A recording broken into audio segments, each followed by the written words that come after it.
Badan Kehormatan DPRD Banjarmasin melakukan pemeriksaan pada 3 orang pelapor unsur pimpinan DPRD atas dugaan pelanggaran kode etik berlangsung tertutup. Pemeriksaan bubuhan pelapor yaitu M. Isnaini dari fraksi Gerindra, Sri Nurnaningsih dari fraksi Demokrat, Wan H.A. Rudiani dari fraksi Golkar, berlangsung kurang lebih 1 jam matan pukul 9 hingga 10 waktu Indonesia bagian tengah di ruang rapat unsur pimpinan lantai 2 Gedung DPRD Banjarmasin. Badan Kehormatan DPRD Banjarmasin melakukan pemeriksaan pada 3 orang pelapor unsur pimpinan DPRD atas dugaan pelanggaran kode etik berlangsung tertutup. Pemeriksaan bubuhan pelapor yaitu Muhammad Isnaini dari fraksi Gerindra, Sri Nurnaningsih dari fraksi Demokrat, Wan H.A. Rudiani dari fraksi Golkar, berlangsung kurang lebih 1 jam matan pukul 9 WITA hingga 10 WITA di ruang rapat unsur pimpinan lantai 2 Gedung DPRD Banjarmasin Baisukan Jumat 19 Oktober 2018. Begitu juga pemeriksaan yang dilakukan pada anggota Badan Anggaran DPRD Banjarmasin yang dilakukan di ruang rapat paripurna. Pada kamarian harinya juga berlangsung tertutup. Muhammad Isnaini dari fraksi Gerindra Wahitakoni Prima TV memadahkan diminta mengenai surat wan bukti-bukti yang dilampirkan dalam laporan seperti bukti absen wan foto-foto rapat pembahasan anggaran.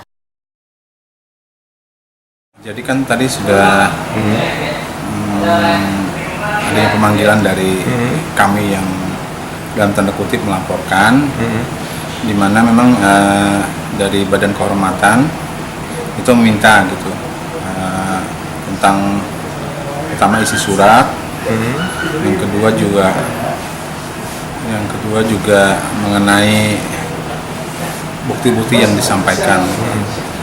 Memang kita sampaikan bahwa memang kita menyampaikan surat tersebut. Seterusnya juga kita menyampaikan bukti yang kita anggap dari segi pertimbangan kami itu tidak korum dan sebagainya.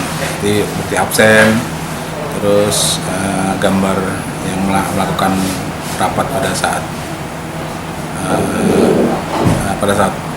hari tersebut.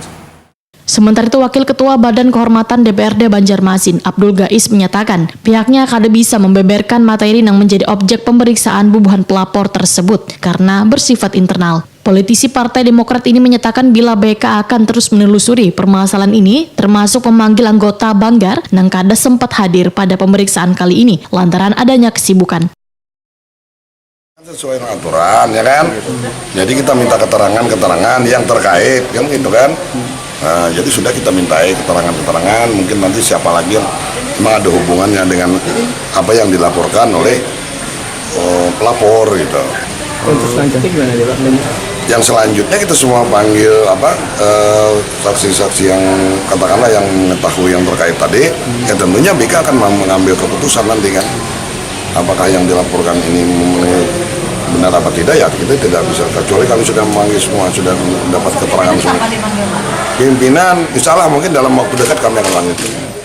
Sebelumnya, Badan Kehormatan DPRD Banjarmasin mengadakan rapat inten menindaklanjuti adanya laporan 3 anggota Badan Anggaran. Badan Kehormatan memproses dugaan pelanggaran kode etik sesuai mekanisme yang mengacu pada peraturan yang berlaku.